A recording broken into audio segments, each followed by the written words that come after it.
Jasage de jeu de rôle qui va vous faire une chronique aujourd'hui. Et pas n'importe quelle chronique, une review. Oui, je vais faire une review d'un ancien module. Pourquoi? On va commencer par pourquoi. T'sais. Je me suis procuré le Van Richten Guide to Ravenloft. Okay? Moi, je suis un fan de Ravenloft. J'adore ça, le demi-plan de l'effroi. Pas le demi-plan de l'effroi, genre cold milk, là. Pas le lait froid.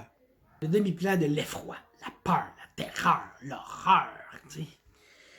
Puis là, moi, je fais ça comme ça, nonchalamment, tu sais, de la main d'un culotte, tu sais, je suis tout slack, je suis tout bien, yeah, man, nous, on scène. Puis là, mané, je vois le nom Arakir. Puis là, je vois le plan d'Arakir. Puis là, ça m'a comme rappelé quelque chose. Ça m'a rappelé, bang, Contact mortel. C'est d'enlever la lumière dessus, là. Contact mortel. Une aventure de Ravenloft pour 4 à 6 joueurs de niveau 3 à 5. Puis ça c'est revenu me chercher de la nostalgie en moi. T'sais. Là, j'ai repensé, je l'ai fait cette aventure-là, un groupe de joueurs. On avait eu du fun. Je me souviens qu'elle n'est pas si longue que ça. Fait que ça se review bien. Puis j'ai essayé aussi de me rappeler de ce qui s'était passé. Fait que là, ce que je vais faire, c'est que je vais vous faire un review de ça. Spoiler alert, on s'entend-tu? Je vais tout vous dire, là, les pièges, les NPC, l'histoire, spoiler alert. Si vous êtes un maître de jeu, restez, écoutez ce que je vais dire. Il y a plein de bonnes idées, même pour les nouvelles histoires contemporaines. Vous allez même voir un peu le style de l'ancien temps. Puis, si vous êtes des joueurs, bon, si vous comptez la faire ou vous avez le goût de la faire, oh que vous avez le goût de la faire. Écoutez pas mon vidéo, vous allez tout savoir ce qui se passe. Mais c'est ça, spoiler alert. Donc, ce module-là, ce qui était le fun dans ce temps-là, c'est que les modules, ils étaient comme détachables. Tu sais, t'avais comme le module, puis t'avais la page couverture, puis là, la page couverture, quand tu l'ouvres, tu vois genre une belle craque brune. Je m'excuse. C'est pas ça. En tout cas, c'est de l'usure. Je l'ai pas brisé. C'est fait comme ça. Puis là, t'as comme le plan du dernier temple. La fin de la quête, elle se passe là. T'sais. Fait que là, tu peux le mettre d'un côté, mettre ton module de l'autre, puis là, tu lis tes affaires, puis super le fun, super bien fait. J'aime bien ça. Plus que des gros livres, que là, tu cherches toutes tes pages, puis tu cherches tes plans. Bon. Fait que, je vais tenir le module. Contact mortel. L'histoire de Contact mortel, si je fais un survol rapide, ça se passe donc en Égypte. Et même que dans ce module-là, il nous suggère mythes et légendes. Parce que dans le mythe et légende, tu avais toutes les religions, puis tu avais la religion égyptienne. J'essaie de la retrouver en vous jasant. Ce qui arrive, c'est que tu as plein de... Tu as toute l'histoire. Tu as l'histoire de l'Égypte, tu as le concept des morts vivants, de la vie après la mort, des ancres de pouvoir. Tu as des plans de pyramides qui servent pas pour cette aventure-là, mais tu sais, puis tu as toutes les divinités qui sont toutes bien décrites. C'est vraiment un... Tu sais, je l'ai déjà parlé, ce livre-là, c'est un supplément incroyable pour n'importe quelle édition de Donjons & Dragons. Dès que tu veux jouer un peu avec des panthéons de la Terre, là, mettons, bon, ben, tu en as besoin, tu sais. Fait que tu en as besoin, parce que dans celui-là, tu vas toutes les voir, là, Isis, Osiris, puis, Seth, puis Ré, tu sais, ça, tous les dieux égyptiens sont là, fait que, tu sais, c'est intéressant d'avoir ça si t'es pas un temps connaisseur. Tu sais, moi, j'ai toujours bien aimé l'Égypte. J'aime l'histoire, fait que je me suis intéressé, mais je suis pas un calé dans le sujet. Donc, revenons à nos momies. OK, fait que c'est l'histoire d'une prêtresse qui découvre des parchemins. Puis ces parchemins-là contiennent un rituel pour réveiller une momie. Dans le monde de Arakir, t'as toujours un Dark Lord. Le Dark Lord, c'est Ankh-Tepot. Mais là, elle trouve des scrolls pour ramener à la vie Sekhmet, son terrible fils. Son enfant qui est pas gentil, qui veut prendre sa place, dans le fond. C'est ça un peu l'histoire. Puis elle, ben, elle le ramène à la vie et elle se dit, je vais le contrôler, puis ça va être merveilleux. T'sais. Sauf que non, tu ne contrôles pas une momie comme un golem. T'sais. Cette momie-là a dit, je vais faire ce que tu veux, je vais te faire croire que tu me contrôles, mais Chris, que tu me contrôles pas, non, ça marche pas de même. Fait que là, d'abord, tout ce qui se passe. Tes joueurs, qu'ils soient dans Ravenloft ou non, il y a une petite mise en scène qui les amène avec Dulcimer, je pense, c'est Dulcimer. Elle, c'est une Vistani qui, avec une caravane, puis là, qui arrive, à brûle pour point, à qui mieux, ainsi soit-il. Hop, tu te ramasses dans Ravenloft avec. Ok, on s'en sac, là. Il raconte là, qu'elle a un problème de charrette, là, mais bon. Puis là, t'arrives là, puis t'arrives sur une route qui mène à Muhan, si je me trompe pas, la seule ville d'Arakir à ce moment-là. Je vous ai montré comme une map d'Arakir, là, en fait, c'est ça. Dans le Van Richten Guide to Ravenloft, la map, c'est ça. T'as genre plein de villes, des petits villages, puis des affaires de même. Dans ce temps-là, c'était juste ça. T'avais la ville, t'avais une route qui mène nulle part, puis t'avais une route qui mène dans la vallée où repose le pharaon. Donc, tu te ramasses sur la route qui mène à la ville et tu arrives là. Les villageois, ils sont comme habitués de voir du monde arriver parce que depuis que justement Sekhmet est là, Sekhmet, il fait arriver des étrangers dans Ravenloft pour faire accomplir la prophétie, pour faire chier entre tes potes, etc. Il est là pour faire de la merde, puis c'est ça. Fait que les joueurs, ils arrivent dans la ville et là, ils peuvent s'informer auprès des villageois, puis auprès de la prêtresse de la ville, Isu, sur un peu tout ce qui se passe, puis ils vont ramasser des informations comme ça. Ce qui est intéressant, là, déjà, ce qui est le fun, je pense pas avoir vu ça dans les nouvelles éditions, c'est explicitement raconté que si tu portes une armure de métal, une armure de cuir, tu peux pas. Parce qu'il fait tellement chaud, sec, qu'au bout genre de 10 minutes, tu cuis dans ta full plate. T'as pas le choix de t'habiller en égyptien, des grands draps blancs pour pas avoir chaud. Parce que même du cuir, ça va te prendre 10 minutes, 15 minutes, 1 heure, puis tu seras plus bien. Faut que tu portes du linge très léger parce que sinon tu survivras pas. Puis ça se répercute sur les chiffres, des malus à l'attaque, puis tu perds des stats, puis tout. Puis tu sais, il faut pas que tu sois habillé en full plate. Fait que, tu sais, tu as joué avec un gros guerrier ou un paladin, là, ton armure, ben, tu la laisses là-bas. Tu te promènes pas avec parce que tu vas cuire dedans, puis tu seras pas efficace du tout, tu sais. Puis aussi, c'est que tu apprends très vite que la nuit, il y a des meurtres, puis il y a des créatures, puis des hurlements, puis des affaires. Fait que t'as pas nécessairement le goût d'agir la nuit, tu sais. L'autre chose intéressante, il y a un oasis, parce que t'es dans le désert, fait que là, il y a juste ça pour boire. Fait que t'as le droit de boire tant que tu veux dans cette fontaine-là, mais les villageois, c'est précieux pour eux autres. Donc, tu ne peux pas partir avec de l'eau. Tu bois tant que tu veux. Après ça, tu t'en vas, tu vas traverser le désert, ben arrange-toi pour revenir avant d'avoir soif, parce que t'as pas le droit d'en amener. Je trouvais ça rough un peu, personnellement. J'aurais peut-être été avec une gourde. Chacun peut se remplir sa gourde pour la journée, mais pas bien plus, tu sais. Puis là, comme je dis, il y a des meurtres qui arrivent. Les joueurs, quand il y a des meurtres, en fait, sur leur arrivée vers la ville, ils voient comme une main dépasser du sable, puis quand ils déterrent, ils tirent dessus, ils voient que c'est comme quelqu'un de complètement desséché de toute son eau. T'sais. Fait que là, tu te dis, Chris, qu'est-ce qui se passe là? Là, les joueurs, ils peuvent amener ce cadavre-là, si oui. Bon, la prêtresse s'en mêle, il y a une madame qui dit, c'est mon mari, puis tout. Bon, pour vrai, il y a des belles scènes à faire, décrites, suggérées. Dans le vieux temps, il décrivait beaucoup les scènes, les possibilités, puis c'était vraiment intéressant. Fait que là, OK. La manière que l'aventure est divisée, c'est des jours et des nuits, tu sais. Fait que t'arrives, OK. Là, après ça, t'as... Qu'est-ce qui se passe la première nuit? Hop. Après ça, le deuxième jour, qu'est-ce qui se passe? Là, après ça, tu continues. Deuxième nuit, troisième jour, troisième nuit, quatrième jour, quatrième nuit.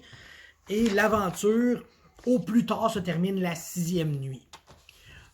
Pourquoi je dis au plus tard? Ben, c'est parce que Ravenloft, ce qui est le fun, c'est les Vistani. Parce que les Vistani, ils peuvent te tirer aux cartes. Donc, Dulcimer, qui nous a amenés là, malgré elle, mettons, va tirer les joueurs aux cartes. Puis, c'est ça qui est le fun du tirage de cartes. Il t'explique un peu comment décrypter les cartes, comment les dire aux joueurs. Puis, c'est ça, il parle, t'as genre le roi, la reine, le valet, 6, 3, 4, 5, house. Fait que tu t'enlèves une coupe de cartes du paquet là, pour épurer. Puis, entre autres, c'est que si tu tires un chiffre, donc si tu tires 3, 4 ou 5, ça, c'est la nuit à laquelle les portes du temple sont ouvertes, parce qu'ils s'ouvrent juste à la nuit de Thoth. Fait qu'avec ça, ça te dit c'est telle nuit. T'sais. Si ça arrive pas, ben ça va être la 6e nuit. La 6e nuit, c'est sûr que ça se termine. Okay? Puis le plus cool aussi, c'est que dans l'aventure, un moment donné, mettons que les joueurs ils décident qu'ils ne se font pas tirer aux cartes, ils peuvent découvrir ces camps grâce à de l'astronomie. Fait que si un joueur qui est un petit peu versé dans l'astronomie, il peut le découvrir. Sinon, ils ont des chances pareilles parce qu'il y a des documents qui expliquent ça. Puis je pense que la prêtresse aussi, elle a ça décrit sur un parchemin. Bon. Fait que tu suis l'aventure. La première nuit, il se passe ci. Je ne vais pas tout passer à travers les jours et les nuits, là, mais tu sais, à chaque jour, tu as des meurtres.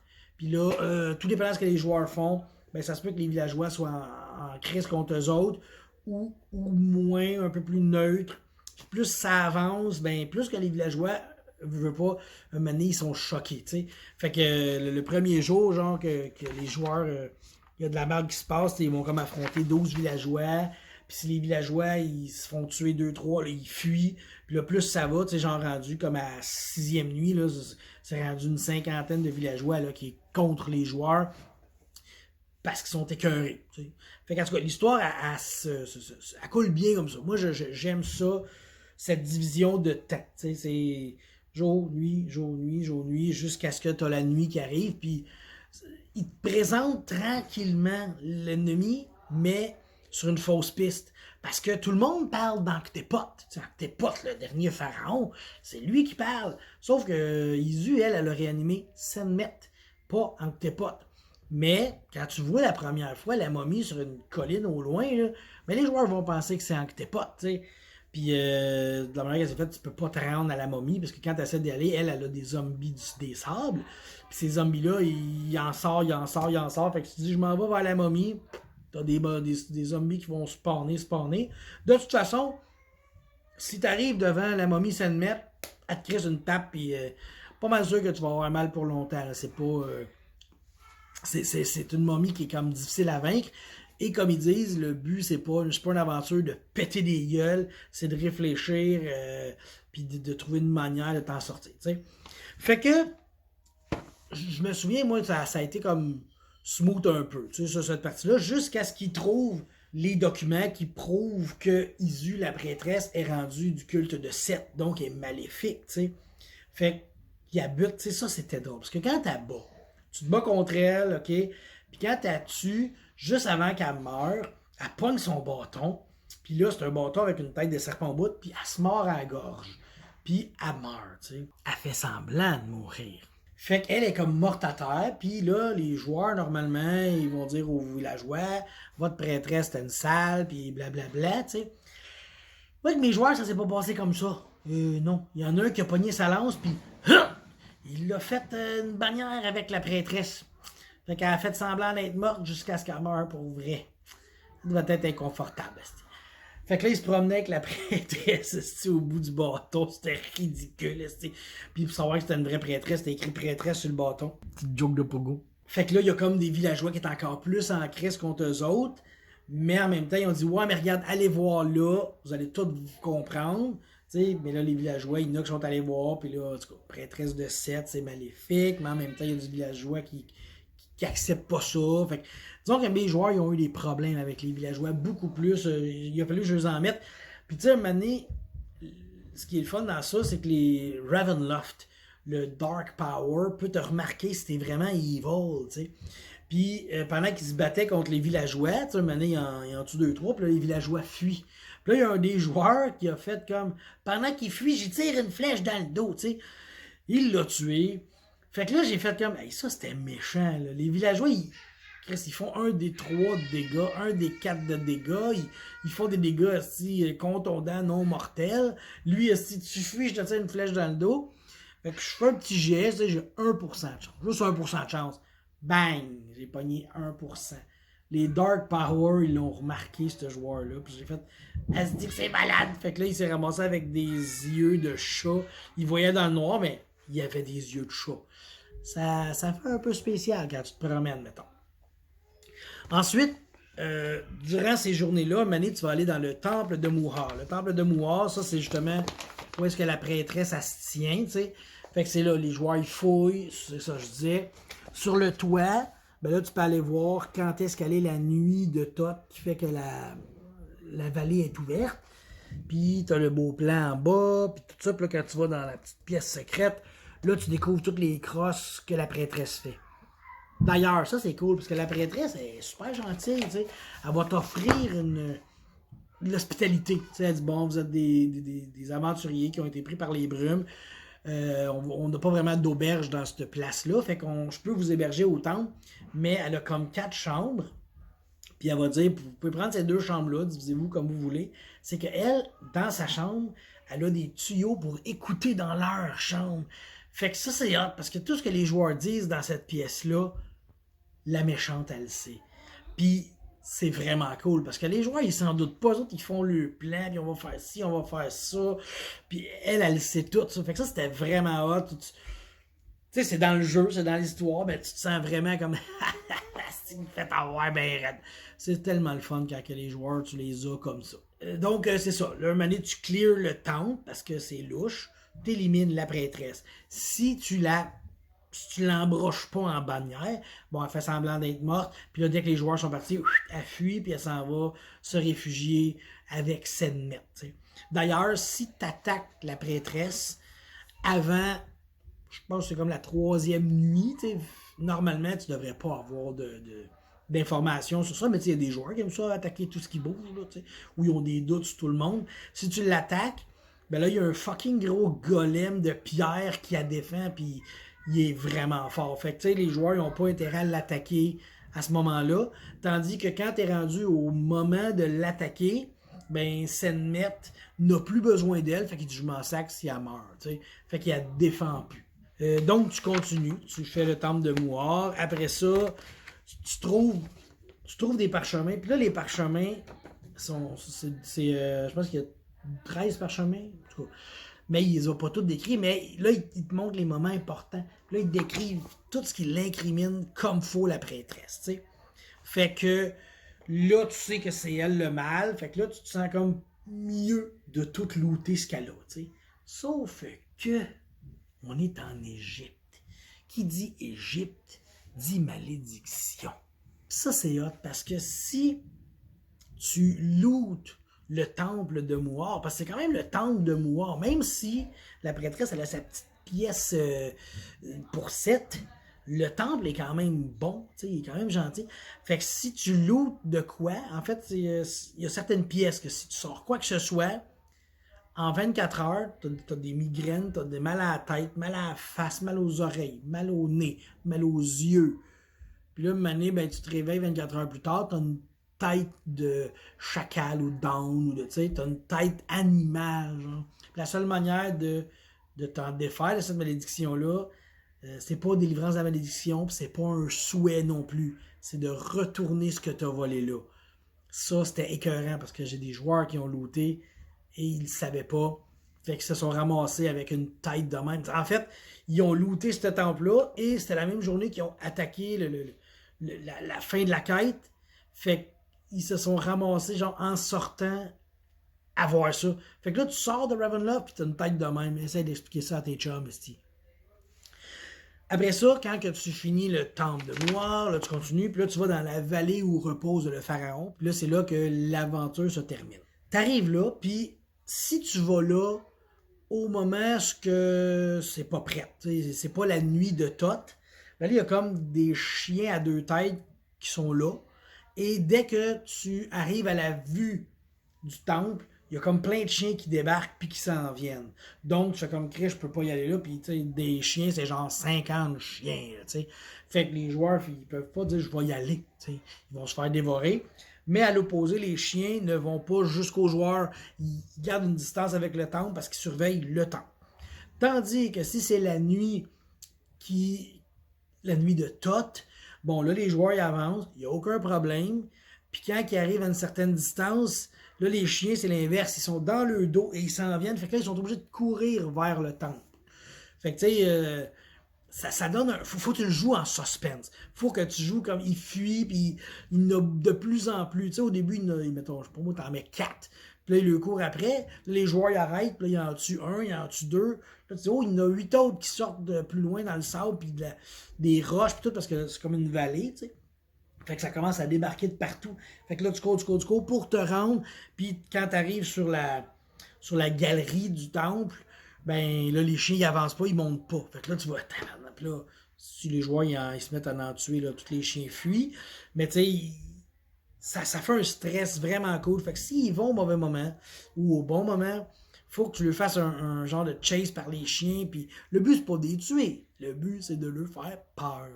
Fait qu'après ça, tes joueurs, ils rentrent dans le temple. Tu sais, bon, ils arrivent sur la galerie, il y a des grosses statues égyptiennes. Tu sais, t'as les enfants de Anktépot, t'as sa femme, puis t'as son plus grand, son vizir, si je me trompe pas. Puis la statue de sa femme, elle a été comme défigurée, détruite. On sait pas qui a fait ça. Tout au long de l'aventure, genre, au début, t'arrives, puis il y a un petit garçon qui vit dans la rue qui se propose de dire je vais vous aider les joueurs. Lui, il lit puis il parle le dialecte de là. Fait que tu peux lire et comprendre, tu peux discuter avec du monde. Et tout ce qu'il demande en échange, c'est la sortie de ce monde-là si les joueurs sont capables. C'est quand même gentil. C'est quand même gentil. Fait que t'as un petit guide qui t'aide tout le long, tu sais. Fait que là, t'as un petit gars de, je sais pas moi, 10-12 ans, qui est un peu rogue saber, puis qui va t'aider, puis qui va te suivre partout parce qu'il veut tellement s'en aller, mais il veut être protégé. Puis si les joueurs veulent pas de lui, il y a un autre guide qui se propose, mais lui, il faut que tu le payes. Puis lui tout, il veut sortir de là. Et il y a certaines places qu'il va refuser d'entrer. Je pense qu'il rentrera pas dans le dernier temple. Tu sais. Fait que t'as deux moyens d'avoir de l'aide. Parce que sinon, la plupart des joueurs pourront pas parler avec le monde, pourront pas lire les textes. Puis il y en a en esti des textes. Quand tu rentres dans les pyramides, là, il y a des hiéroglyphes. Puis si tes joueurs ne le parlent pas et ils lisent pas, ils pourront rien comprendre. Ça, c'est vraiment le fun.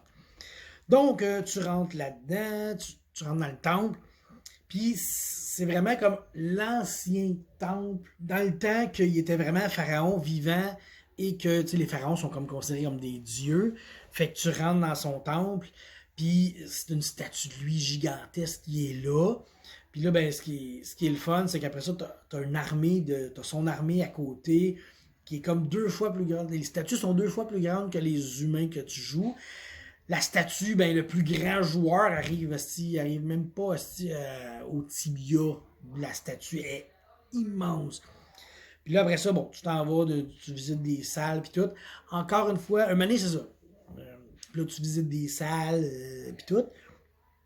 Un moment donné, t'arrives comme dans une place, là, il y a plein de sarcophages. Il y en a des vides, il y en a des pleins. C'est parce que c'était pour sa famille.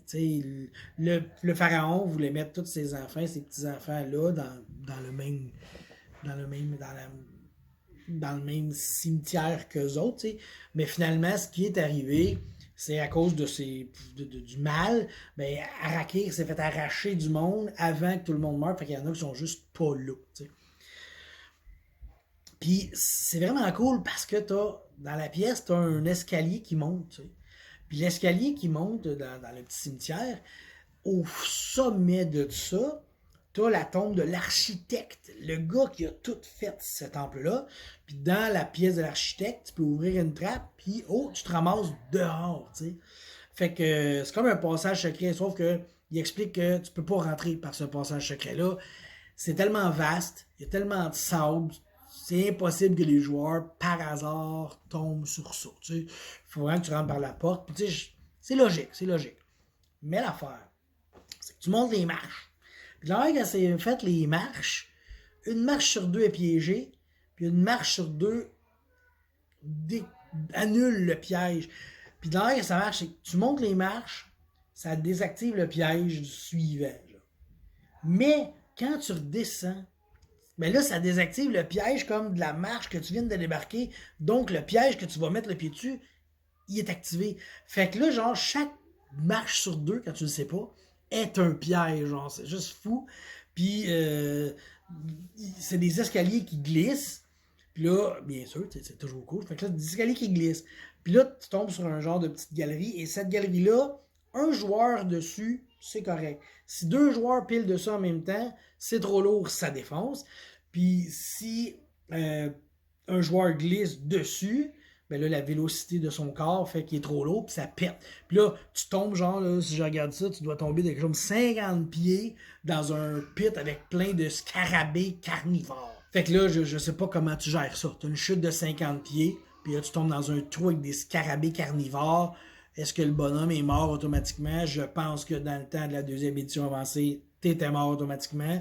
Si on la refaisait dans la cinquième, il mangerait une coupe de dégâts, puis il ressortirait de là en s'essuyant le sable, puis ça serait correct. Fait que là, après ça, tu continues à visiter le temple, puis si tu trouves pas les passages secrets, bon, tu te ramasses, là, tu vas voir toutes les pièces de sa famille aussi, encore. Puis là, ce que c'est qu'encore là, tu as plein de stocks à looter. Puis là, si tu lootes plus que la moitié de tout ça, là, bon, ben, tu te mets à vieillir d'1 an par jour. Mettons, juste ton corps, ok? C'est assez spécial comment c'est décrit. Tu vieillis d'1 an à tous les jours jusqu'à ce que tu remettes au moins la moitié de... Faut que tu laisses la moitié des richesses, tu sais. Mais l'affaire, c'est que tu meurs pas, genre, de vieillesse, dans le sens que tu es rendu à 112 ans, tu meurs pas de vieillesse, mais ton corps est à 112 ans, fait que là, t'es comme plus capable de rien faire, t'es rendu faible, tu peux plus te lever, tes muscles, tu sais, fait que ton bonhomme, en, je sais pas moi, en quelques semaines, tu sais, semaines, mois, il pogne le 80 ans, puis le 90 ans, tu sais, mettons que tu joues un bonhomme qui a 20 ans, là, ben dans 2 mois, t'es rendu à 80 ans. T'as le corps de 80 ans, tu ne sers plus à grand chose. Puis là, quand tu dépasses le 100 ans, là, ben tu meurs pas, mais tu restes faible, paralysé, sec, là, tu sais, tu peux plus rien faire. Fait que ton bonhomme, il est pratiquement mort. Puis encore là, il n'y a pas de souhait, puis il n'y a pas de délivrance de la malédiction. Tu lootes pas un temple d'Égypte. Moi, ce qui est pas pire, c'est que mes joueurs n'ont pas looté ça. Ils ont appris des têtes, probablement, où il y avait peur. Ils étaient plus intelligents. Je sais pas, ils ont pas looté ça, tu sais. Fait qu'ils sont revenus. Là, ils trouvent le passage secret. Puis là, t'arrives, puis tu descends comme des marches. Puis là, en bas des marches, t'as tous les prêtres d'Ankhtépoth. Puis c'est là aussi que Sekhmet se cache, tu sais. Fait que là, t'as comme 12, 13, 14 sarcophages, tu sais. Puis là, c'était bien comique parce que quand t'ouvres les sarcophages, les momies rouvrent les yeux, puis chacune d'elles va te dire, genre, refermez ça, vous ne devriez pas être ici, faites attention. Tu sais, chaque momie t'avertit de quelque chose. Puis là, moi, j'avais un paladin là-dedans. Fait que là, ils les ouvraient. Puis là, genre, je faisais comme ma phrase, ah, sortez d'ici, le mal. Là, oups, excusez. Puis là, refermez la porte. T'sais. Sauf que là, genre, il l'a fait 13 fois. Fait que là, on va dire, oups, excusez. Oups, excusez. Oups, excusez. On l'a bien ri, tu sais. Jusqu'à ce qu'il ouvre la porte de Sekhmet.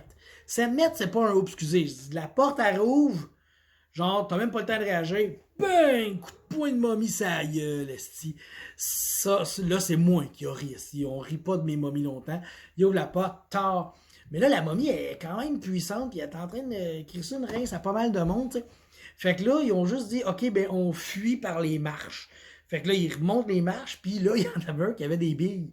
Fait qu'il a lancé genre 1000 billes dans les escaliers. Là, j'ai fait comme. Il n'y a même pas de jet à faire, ça va être pissant, c'ti. Fait que là, genre, la momie, elle les suit, puis c'est écrit que la momie les rattrapera probablement pas tant qu'ils fuient. T'sais. Fait que là, ils courent, le matin, je leur dis, vous entendez.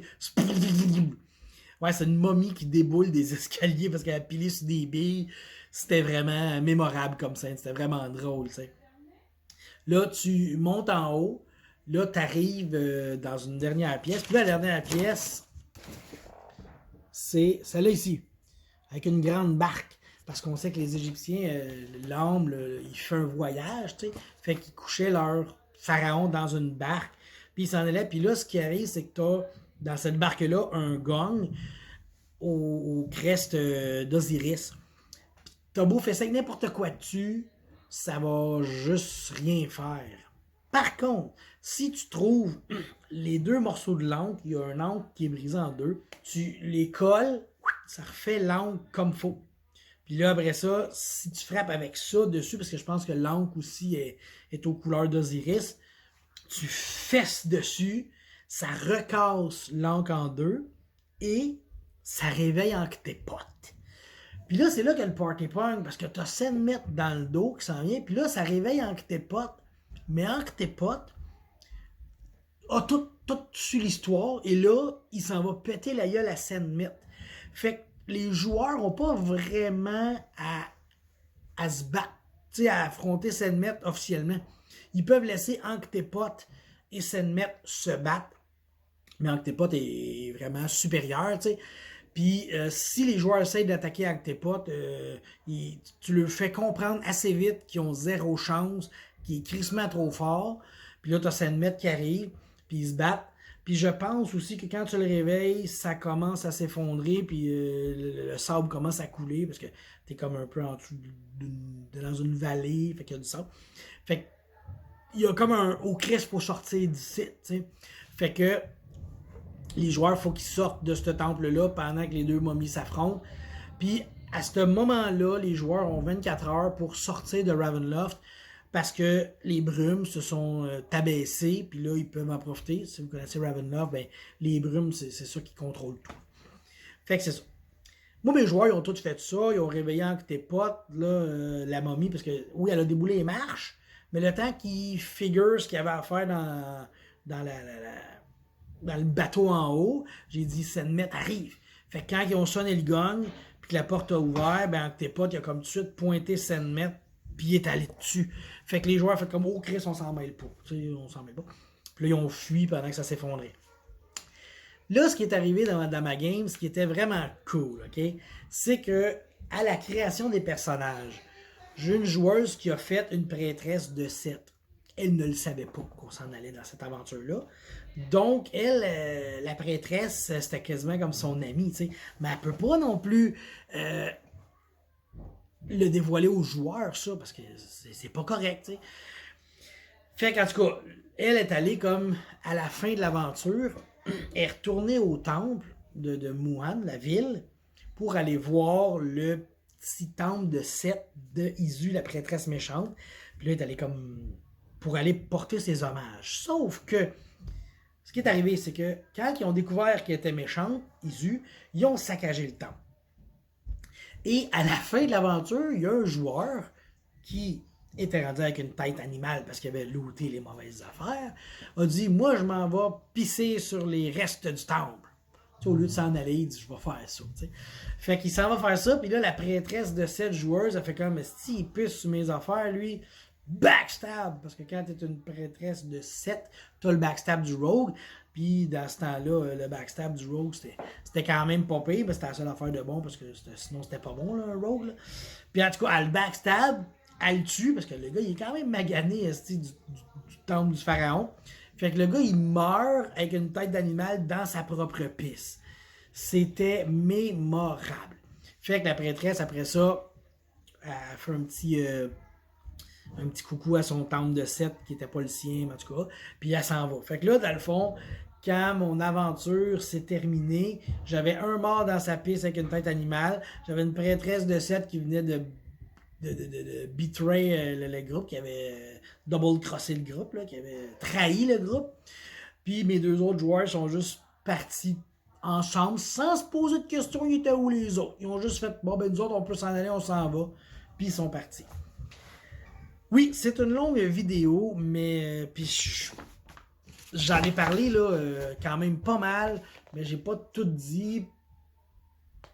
Faut vous le trouviez, faut vous le lisiez, ça, c'est tellement une bonne aventure. Je sais pas pourquoi, c'est ça, comme je dis, moi j'aime l'Égypte. Ça m'a fait capoter cette émission.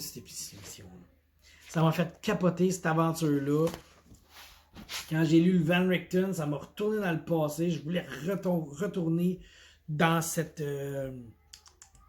aventure-là que j'avais eue. Garochez-vous chez votre disquaire, vous le procurez. Contact mortel, ça s'adapte probablement assez bien à la 5e. Puis si tu gardes tes pièges mortels, puis tes malédictions là, ça va être encore plus le fun. Tu sais, je trouvais ça méchant dans le temps. De dire, ah, le gars, il vieillit d'un an par jour, puis l'autre, il a une tête animale pour l'éternité. Ben, c'est des affaires qui sont mémorables.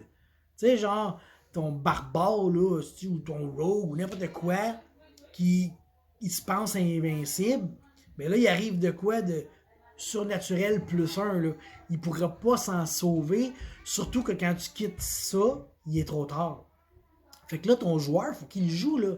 Puis partout où il va, il y a une tête animale, là. On s'entend-tu qu'il va susciter de l'intérêt, du dégoût, de la haine, du racisme.